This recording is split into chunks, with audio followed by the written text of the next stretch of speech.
En este apartado vamos a ver cómo se define la probabilidad de distintas formas. Una definición muy común, que es la frecuentista a través de la frecuencia relativa, y otra forma de definirla, que es a través de la axiomática de probabilidad, que se construye a través de una función y mediante distintos axiomas, como veremos más adelante. En primer lugar, para entender la definición frecuentista de probabilidad, necesitamos saber qué es la frecuencia relativa. Bueno, pues si repetimos un experimento aleatorio un número n de veces, un número determinado, unas veces ocurrirá un suceso, otras veces ocurrirá otro suceso, los sucesos más probables ocurrirán más veces y sin embargo aquellos sucesos más improbables ocurrirán con menos frecuencia, es decir, de ese número de repeticiones que realicemos ese experimento, el número de apariciones de ese suceso será la frecuencia absoluta y el cociente de la frecuencia absoluta entre el número total de repeticiones del experimento será la frecuencia relativa de ese suceso. Por ejemplo, si tiramos un dado 10 veces y de esas 10 veces el número 4 ha salido 3 veces, pues diremos que la frecuencia absoluta del número 4 ha sido 3 y su frecuencia relativa será 3 dividido entre 10, o sea 0,3.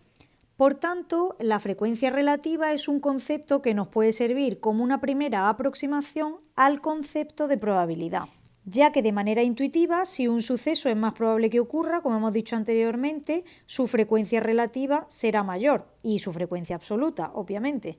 Bien, pues algunas propiedades de la frecuencia relativa son las siguientes. En primer lugar, siempre es un número entre 0 y 1. Claro, lógicamente, si estoy dividiendo el número de repeticiones de un suceso entre el número total de realizaciones del experimento, siempre estoy dividiendo un número menor entre un número mayor. Luego, al final, esto siempre va a ser igual a 0, algo, a un número entre 0 y 1. Por otro lado, la frecuencia relativa del suceso seguro es 1. Es decir, ¿con qué seguridad al tirar un dado yo voy a sacar un 1, un 2, un 3, un 4, un 5 o un 6? Bueno, pues seguro que saco uno de esos, ya que esos son los sucesos del espacio muestral y por tanto, con total seguridad va a salir uno de esos resultados. Por tanto, la frecuencia relativa del suceso seguro es siempre 1. Y por último, si consideramos dos sucesos que son incompatibles, os recuerdo que dos sucesos incompatibles eran aquellos que su intersección es el suceso imposible. Por ejemplo, en el ejemplo del dado todo el rato, si considero que el suceso A es sacar un número menor o igual que 2, o sea, el 1 o el 2, y el suceso B es sacar un número mayor o igual que 5, o sea, 5 y 6, como veis, son dos sucesos incompatibles, ya que no tienen nada en común. Bueno, pues en ese caso, en el caso de dos sucesos incompatibles, la frecuencia relativa de la unión de los dos es como sumar la frecuencia relativa de cada uno. Claro, porque la unión de estos dos sucesos será simplemente el suceso sacar 1, 2, 5, 6. Luego, al final, la frecuencia relativa de la unión de estos dos es como considerar el número de veces que ha aparecido el número 1, el 2, el 5 y el 6, y eso dividirlo sobre el total de realizaciones del experimento. Y esto mismo ocurre cuando en vez de tener dos sucesos incompatibles, pues tenemos un número k de sucesos que sean incompatibles.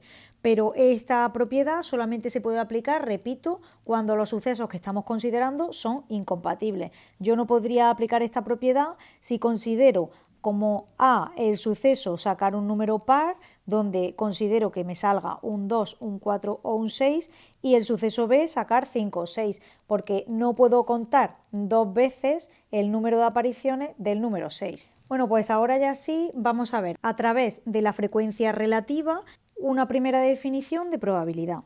Supongamos que tiramos un dado 10 veces y de esas 10 veces el número 1 sale 4, el número 2 no sale ninguna, el número 3 solamente aparece una vez, el número 4 aparece 3 veces, el 5 2 y el 6 tampoco aparece ninguna.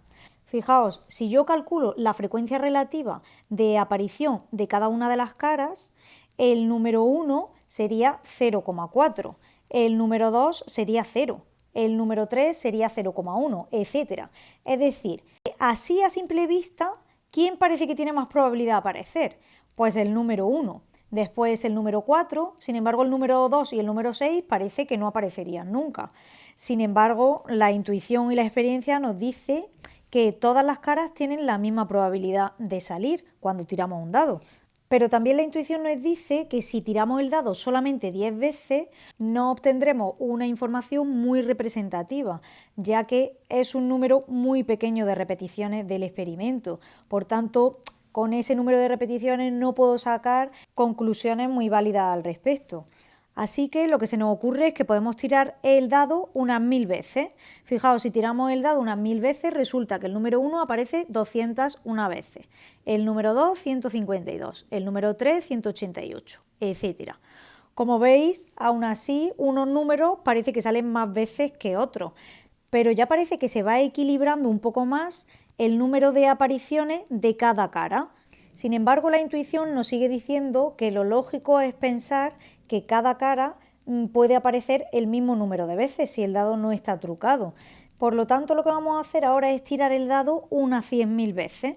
Pues fijaos, de esas 100.000 veces, el número 1 aparecería 16.666, el número 2 aparece 16.667, el número 3 16.665, etc. Es decir, que vamos observando que a medida que hemos ido aumentando el número de realizaciones de este experimento, es decir, el número de veces que hemos tirado el dado, el número de apariciones de cada cara parece que se ha ido igualando. Al principio había mucho desnivel, había mucha diferencia entre unas caras y otras, pero conforme hemos ido tirando el dado, el número de repeticiones de cada cara se ha ido cada vez pareciendo más. Y cuando calculábamos la frecuencia relativa de aparición de cada cara al principio, es decir, cuando habíamos tirado muy pocas veces el dado, la frecuencia relativa no se parecía nada a la probabilidad de aparición de cada cara, ya que en el primer caso el número 1 aparecía un montón de veces, sin embargo el número 2 no aparecía nunca, así que esa medida no era muy representativa. Sin embargo, en este caso, si calculamos la frecuencia relativa, vemos que en todos los casos nos sale prácticamente 0,16. Así que a medida que el número de realizaciones del experimento aumenta, la frecuencia relativa de un suceso tiende a estabilizarse en torno a un valor que podemos considerar como una medida de la probabilidad de este suceso.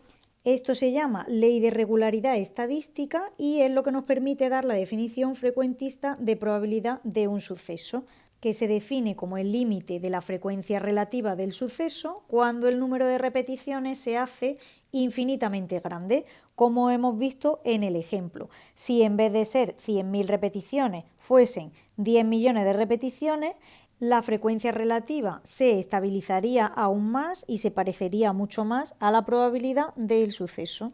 Pero esta definición, como hemos visto, se basa un poco en la intuición. Así que ahora vamos a ver la definición axiomática de probabilidad. Bien, pues se considera que una función de probabilidad es una función P que a cada suceso del espacio muestral le asigna un número real al que vamos a llamar P de A, o sea, la probabilidad de ese suceso, y cumple estas propiedades. En primer lugar, ese valor al que hemos llamado probabilidad será mayor o igual que 0, nunca va a ser un número negativo para cualquier suceso del espacio muestral. En segundo lugar, la probabilidad del suceso seguro es 1, como vimos en las propiedades de la frecuencia relativa. Y en tercer lugar, si tenemos varios sucesos que son incompatibles 2 a 2, es decir, que cualesquiera dos sucesos que cojamos, su intersección es el suceso imposible, se cumple que la probabilidad de la unión de todos esos sucesos es lo mismo que la suma de las probabilidades de esos sucesos. Al igual que pasaba, es muy parecido a las propiedades de la frecuencia relativa. Estas tres propiedades se conocen como los axiomas de la probabilidad, como hemos dicho, o también como los axiomas de Kolmogorov. Estos axiomas, como hemos visto, son prácticamente muy parecidos a las propiedades de la frecuencia relativa, solo que la frecuencia relativa se obtiene a partir de la realización de un experimento, es decir, en una medida experimental, y sin embargo la probabilidad mide la posibilidad de que un suceso ocurra sin haberse realizado ningún experimento.